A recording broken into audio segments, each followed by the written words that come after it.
Jake Morrison stood in the middle of the huge meeting room. The walls were made of shiny metal that reflected the lights from above. Around him sat creatures from all over the galaxy. Some looked like giant bugs with clicking sounds coming from their mouths. Others were see-through like living glass that changed colors when they moved. The room smelled strange, like metal and something sweet he could not name.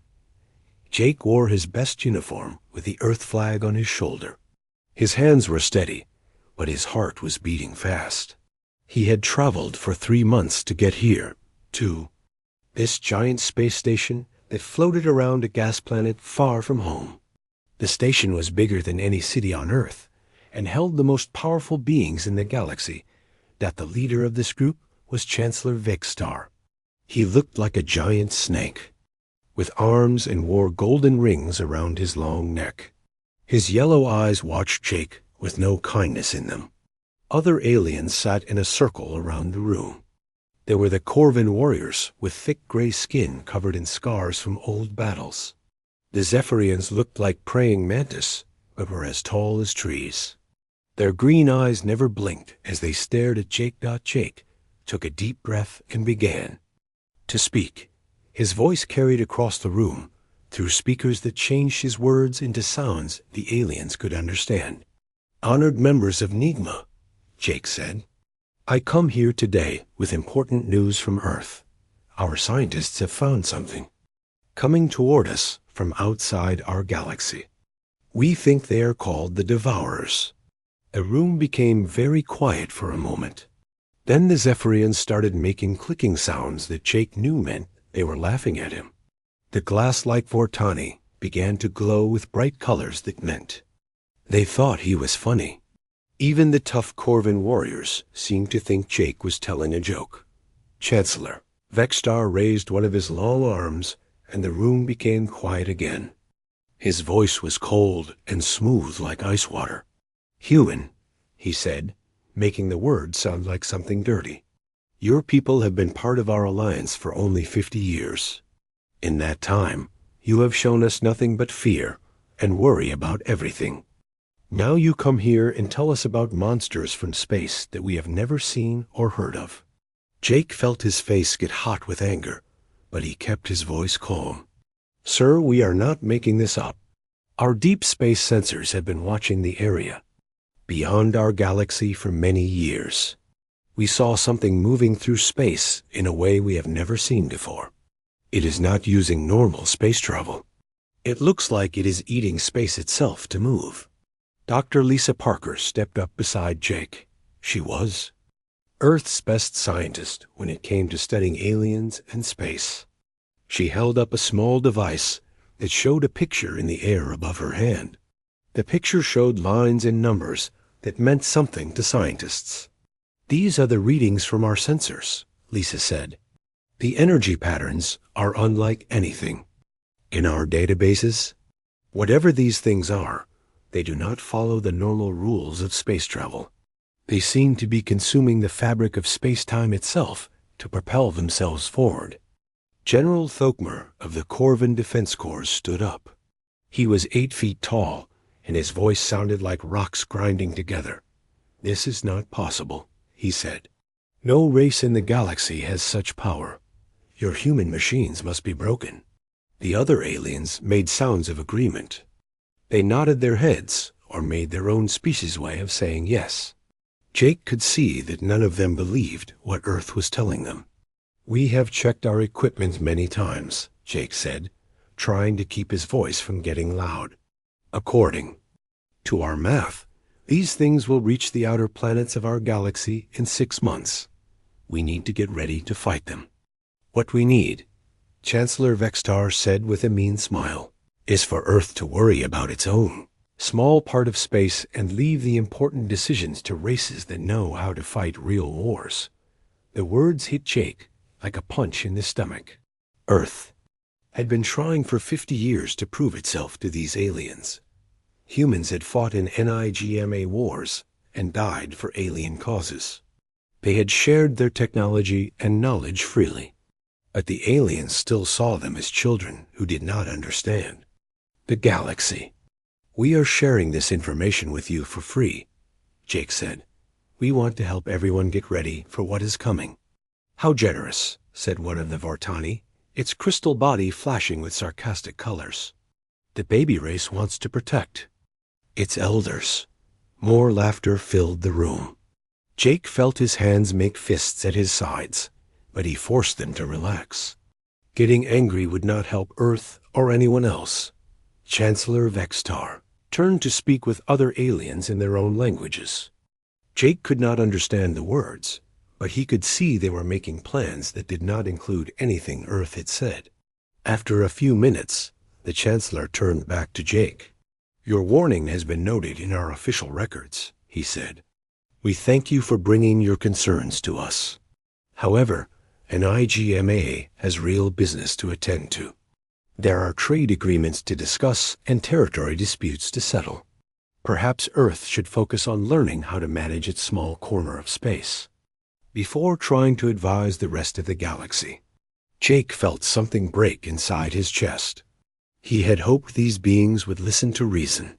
He had believed that facing a threat to everyone would bring them together. Instead, he saw that their pride was more important to them than the truth. "This meeting is over," the Chancellor said. "Earth's representatives may return to their ship." Jake and Lisa walked out of the meeting room in silence. The hallways of the station were full of aliens doing business and making deals. None of them looked at the two humans as they passed. It was like Earth did not matter at all. When they reached their small transport ship, Lisa finally spoke. "They are making a huge mistake, Jake." Jake looked back at the giant space station through the window of their ship. He could see the lights of 1,000 alien vessels docked around it. Ships from dozens of worlds and species, all working together under NIGMA's leadership. All of them about to ignore the biggest threat they had ever faced. "Yes, they are," Jake said quietly. "Which means Earth better get ready to face this alone."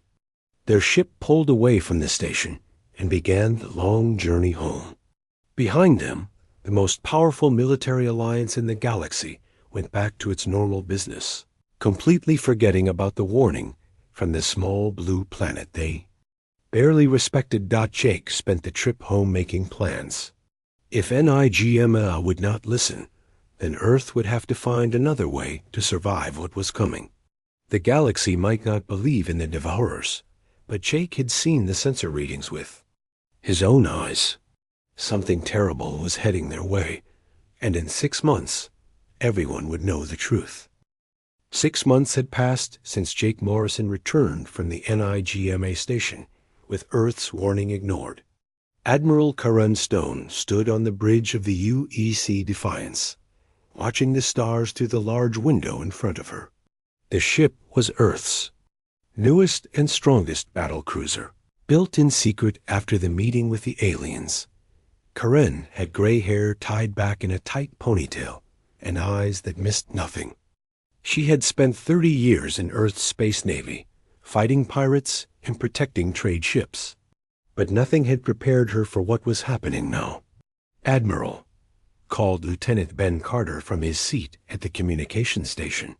His voice was tight with worry. "We just lost contact with New Avalon Colony." Karen turned around quickly. New Avalon was one of the Outer Rim colonies, a small farming world where 10,000 humans lived and worked. They sent reports every day about their crops and weather. They had never missed a single day in 5 years. "When was their last transmission?" Karen asked. "Yesterday at 08:00 hours, Ben said, checking his screen. Everything was normal. Then, nothing. Karen felt a cold feeling in her stomach. She had been expecting this day for months, but it still hit her like a punch. Try to reach them again. Use all frequencies. Ben worked at his controls for several minutes. The bridge was quiet, except for the soft humming of the ship's engines and the beeping of computers. Everyone knew what silence from New Avalon might mean. "No response on any channel, Admiral," Ben finally reported. "It's like the whole planet just stopped existing." Before Karen could respond, more reports started coming in. The communication officer at the main station began reading from his screen with a shaking voice. "Admiral, we're getting reports from across the galaxy. The Zephyrian home world has gone silent. 3 Corvan military bases are not responding. The Vortani trading station at Kepler 7 is missing." Karen felt her hands grip the rail in front of her. This was happening too fast. According to Earth's calculations, the Devourers should have taken months to reach this many targets. "Ma'am," said Commander Ryan Hughes, her second in command. He was a tall man with a scar across his left cheek from an old battle. "We're receiving a priority transmission from NIGMA Command. Put it on the main screen." Karen ordered. The large screen at the front of the bridge lit up with the image of Chancellor Vextar. But this was not the proud and confident leader who had dismissed Jake Morrison 6 months ago. The alien's snake-like face was twisted with fear. His golden neck rings were dull, and his yellow eyes darted around like he was looking for somewhere to hide. "Earth Fleet," Vextar began, and his voice was shaking. "We require immediate assistance. The entities your people warned us about ... They are real. They are not just destroying our worlds. They are making them disappear completely. Matter, energy, space itself. Everything just stops existing where they pass." Karen kept her face calm, but inside she felt a mix of anger and sadness. She was angry that the aliens had ignored Earth's warning. She was sad that billions of lives were being lost because of their pride. "Our greatest fleets have engaged these creatures," Vextar continued. "The Corvan Defense Corps sent 200 warships against them. The ships fired every weapon they had. The creatures simply absorbed the energy and kept coming. And our ships just ceased to exist. Not destroyed. They became nothing." The Chancellor stopped talking for a moment, and his whole body seemed to shake. When he spoke again, his voice was desperate. "All available human vessels must join the defensive line around our core worlds immediately. I know your species is young and your technology is simple, but we need every ship we can get. This threat will consume everything if we do not stop it." Karen looked at Commander Hughes, then at the other officers on the bridge. They had been preparing for this moment ever since Jake returned from his meeting. Earth's leaders had made a difficult decision months ago. "I am afraid that is not possible, Chancellor," Karen said in a calm voice. Vextar's eyes went wide with shock. "What do you mean, not possible?" "This is a threat to all life in the galaxy. Earth's fleet has been reassigned to defend human colonies and trade routes," Karen replied. "We have our own people to protect. You cannot be serious." Vextar's voice became high and angry. "These creatures will destroy everything. They will consume your precious Earth too." Karen felt every eye on the bridge watching her. This was the moment that would decide humanity's future. She thought about Jake Morrison's report, about how the aliens had laughed at Earth's warning, about how they had called humans children who did not understand the galaxy. "Perhaps they will," Karen said quietly, "but that will be humanity's choice to make.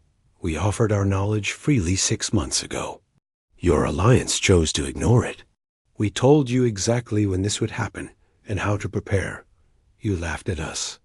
The screen showed Vextar opening and closing his mouth like a fish out of water. He could not believe what he was hearing. "We were wrong," he finally said. "We admit it. We should have listened to your people. But surely you will not let the entire galaxy die because of our mistake." "We are not letting anyone die," Karen replied. "We are choosing to protect our own people first, something your alliance never taught us the value of. But we are all in this together." Vextar pleaded. "No," Karen said firmly. "You made it very clear 6 months ago that we are not together. Earth was told to worry about its small corner of space. That is exactly what we are doing." She nodded to Ben Carter, who cut the transmission. The screen went dark, leaving the bridge in silence. "Orders, Admiral?" Commander Hughes asked quietly. Karen took a deep breath and looked out at the stars again. Somewhere out there, the things Earth had warned about were consuming entire worlds. NIGMA's proud fleets were being destroyed or were running away in fear. The galaxy was learning that humanity had been right all along. "Signal all human vessels," she said. "Implement Protocol Lazarus. Every ship falls back to defensive positions around our core systems. Send word to Dr. Hayes at the Titan Research Station. Tell him it's time to test his quantum theories." "And if NIGMA calls again?"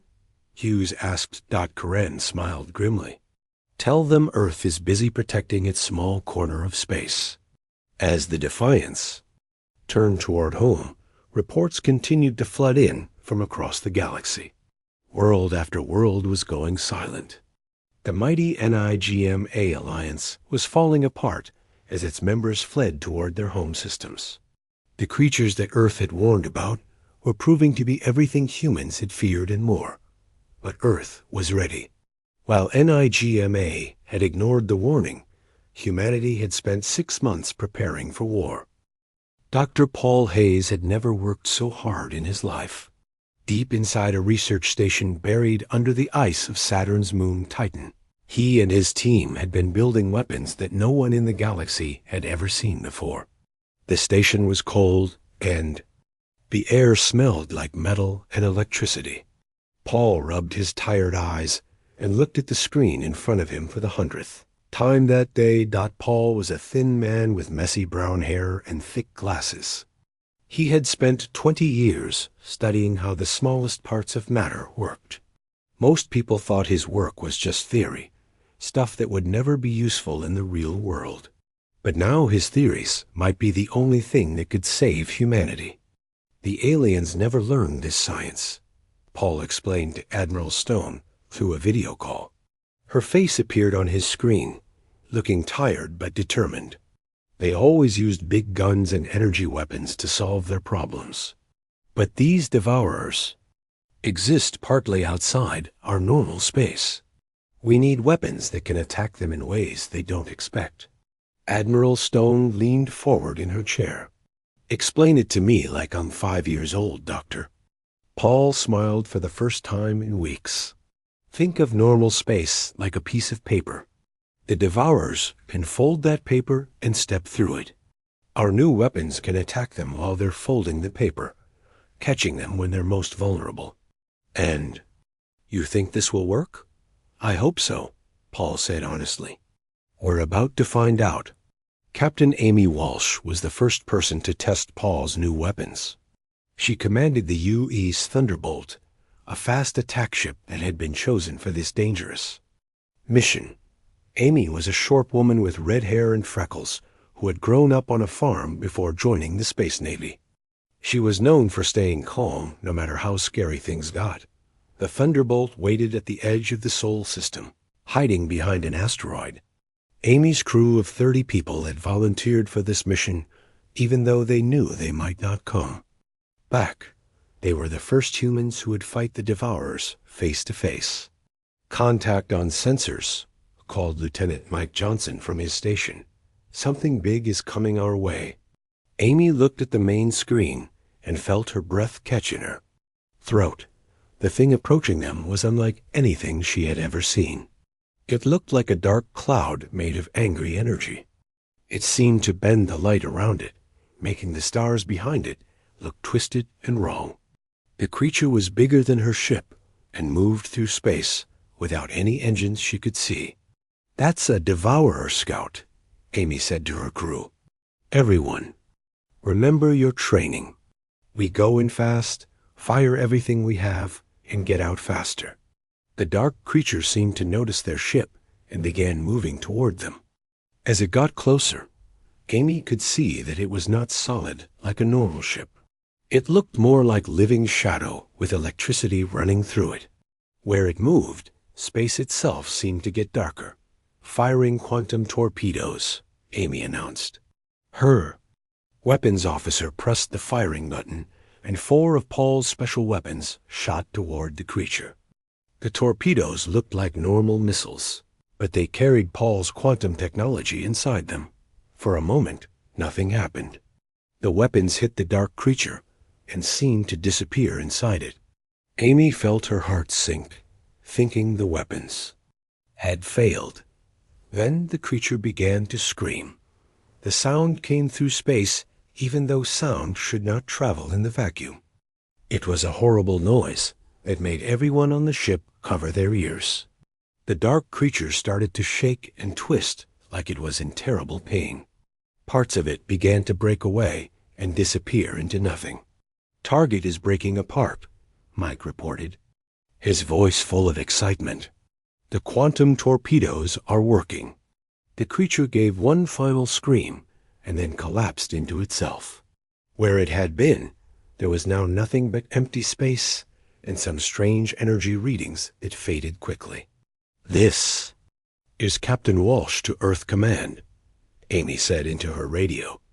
"Devourer Scout destroyed. Repeat, the quantum torpedoes work." News of Amy's success spread quickly through the human fleet. While NIGMA's forces continued to run away from the Devourers, human ships began to hunt them. Each battle taught Earth's forces more about how to fight these strange creatures. Commander Steve Murphy led a group of 6 small fighting ships called frigates. Steve was a smart officer who had studied all of Earth's old wars. He knew that sometimes a small, fast army could beat a big, slow one if they were clever about it. "We're not trying to win a big battle," Steve explained to his squadron leaders during a meeting on his ship. "We're trying to hurt them a little bit at a time. Hit them and run away before they can hit us back." Steve's tactics worked perfectly. His ships would appear near a group of Devourers, fire their quantum weapons, and then disappear into hyperspace before the creatures could fight back. The Devourers were used to enemies that would stand and fight like the NIGMA fleets did. They did not know how to deal with humans who fought like ghosts. While human ships were learning to fight the Devourers, the rest of the galaxy was falling apart. The proud Corvin Defense Corps, which had once controlled 100 star systems, was down to just 5 ships. The Zephyrian hive minds that had ruled their part of space for 1,000 years went silent one by one as their home worlds were consumed. The crystal beings called Vortani tried to hide in the deep space between stars, but the Devourers found him anyway. Their beautiful singing voices that had once filled alien concert halls were heard no more. Only the humans seemed able to actually fight back and win. Reports came in every day of human victories. Captain Walsh and her crew destroyed 3 more Devourer scouts. Commander Murphy's squadron wiped out an entire Devourer patrol group. Other human ships began copying their tactics and having their own successes. But the biggest surprise came when the remaining NIGMA ships started asking for help. Not orders or demands like before, but actual requests for Earth to save them. Human vessels came a transmission from a damaged Corvin battleship. "We are surrounded by Devourers, and our weapons do not work against them. Please help us." Captain John Lee, commanding the UES Falcon, heard the call and had to make a choice. The Corvins had been some of the most arrogant aliens in NIGMA. They had called humans weak and stupid for years. "This is Captain Lee," he replied. "Follow my ship, and do exactly what I tell you. Fire only when I fire, and run when I run." The Corvin captain agreed immediately. Together, the human and alien ships destroyed the Devourers that had been hunting the Corvins. It was the first time in the war that NIGMA and Earth forces had worked together successfully. Word of human victories spread across the galaxy. Species that had once laughed at Earth now begged for human protection. The galaxy was learning that the young race from the small blue planet might be its only hope for survival. 3 months had passed since the first Devourer appeared in the galaxy. More than half of all known worlds had been consumed or destroyed. The great cities that had stood for thousands of years were gone. A proud alien fleets that once ruled. Space were now just memories. Dr. Paul Hayes stood in his laboratory deep under the ice of Titan, looking at something that should not exist. On the table in front of him was a piece of a devourer that Captain Walsh had managed to capture during her last battle. The dark material seemed to move even though it was dead, and it made the air around it feel cold and wrong. Paul had been studying this sample for 2 weeks. What he found changed everything he thought he knew about the universe. "Admiral Stone," Paul said during his video call to Earth Command, "I finally understand what these things are. They're not monsters trying to destroy us for fun. They're refugees." Admiral Stone raised an eyebrow. "Refugees? From where?" "From a universe that's dying," Paul explained. "Their reality is collapsing, and they're trying to survive by consuming ours. They eat space and time itself because that's the only way they can continue to exist. Can we talk to them? Make some kind of deal?" Paul shook his head. "No, they're too different from us. But I found something better. I know how to make it impossible for them to exist in our universe at all." Paul had discovered that the Devourers needed a special kind of energy field to stay alive in normal space. It was like they were fish that needed water, and Paul had found a way to remove all the water. "It's a quantum poison," Paul explained. "We can spread it through our warp drives, creating a field that makes it impossible for them to maintain their form in our reality. If we can deploy it across human space, any devourer that enters will simply dissolve." Admiral Stone authorized the construction of quantum field generators throughout all human colonies and space stations. Earth's engineers worked day and night to build the devices. Every human ship was fitted with a new technology. The effect was immediate and amazing. Devourer forces that tried to enter human space simply fell apart like smoke in a strong wind. The dark creatures that had seemed unstoppable suddenly could not survive in areas controlled by humans. But the real test came when the largest devourer fleet ever seen began moving toward Earth itself. Sensors showed hundreds of the dark creatures, heading straight for humanity's home world. It was clear they knew Earth was the source of the weapons that could hurt them. Admiral Stone stood on the bridge of the UEC Defiance as the human fleet prepared for the biggest battle in their history. Around Earth, more than 300 human ships waited in defensive positions, but they were not alone. "Admiral," reported Lieutenant Carter, "we're receiving a transmission from Chancellor Vextar."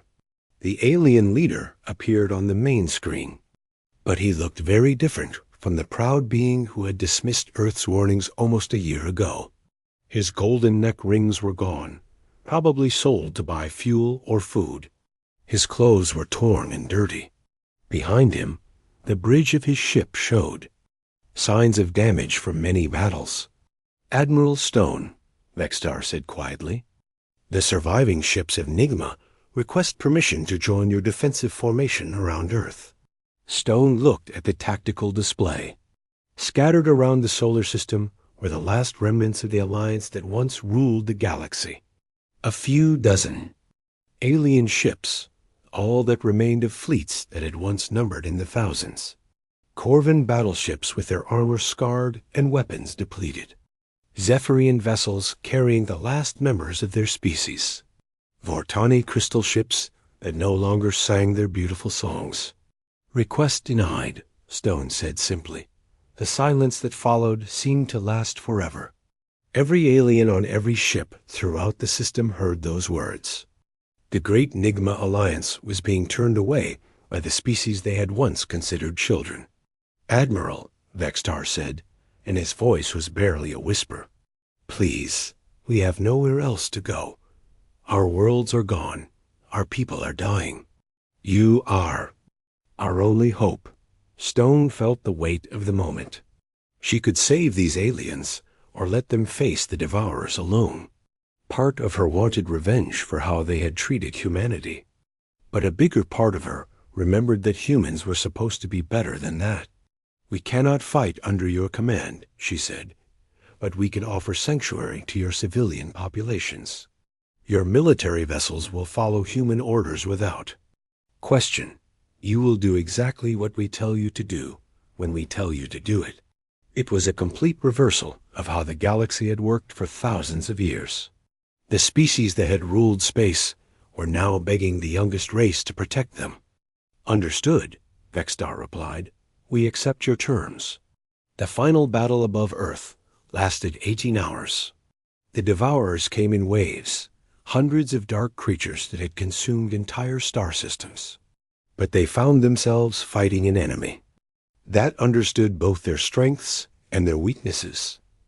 Captain Walsh led the first attack, her quantum torpedoes tearing through the Devourer advance forces. Commander Murphy's frigates darted in and out of the enemy formation like angry bees, striking and disappearing before the creatures could respond. The alien ships that had joined the defense followed human orders perfectly, their weapons adding to the devastating attack. But the real victory came from Paul's quantum field generators. As the Devourers got closer to Earth, they began to weaken and fall apart. The poison that Paul had created made it impossible for them to maintain their existence. One by one, the dark creatures dissolved into nothing. The last Devourer died. Just as the sun rose over Earth's Pacific Ocean, Captain Walsh, leading a mixed fleet of human and alien ships, chased the survivors back through the quantum tunnels they had used to reach the galaxy. "This is Captain Walsh to all vessels," she announced as they returned to normal space. "The galaxy is secure. The threat has been eliminated." As the combined fleets returned to Earth, Admiral Stone received one final transmission. It came from a group of aliens she had never heard of before, survivors who had somehow lived through the Devourer attacks. "Admiral Stone," said a voice that had once belonged to NIGMA's High Command, "the surviving members of the Nexus Intergalactic Military Alliance formally request that Earth assume leadership of galactic defense operations. We offer our complete surrender and ask that humanity guide us in rebuilding what we have lost." Stone looked out at the stars, at the vast galaxy that had once dismissed humanity as primitive and foolish. Now those same stars waited for Earth to tell them what to do. "Request acknowledged," she replied. "Welcome to the Human Defense Initiative." Earth had warned them. NIGMA had ignored the warning and fallen fast. But in the end, it was humanity's refusal to give up that saved what remained of galactic civilization. The galaxy would rebuild. But this time it would be built around human ideas of preparation, cooperation, and never accepting defeat.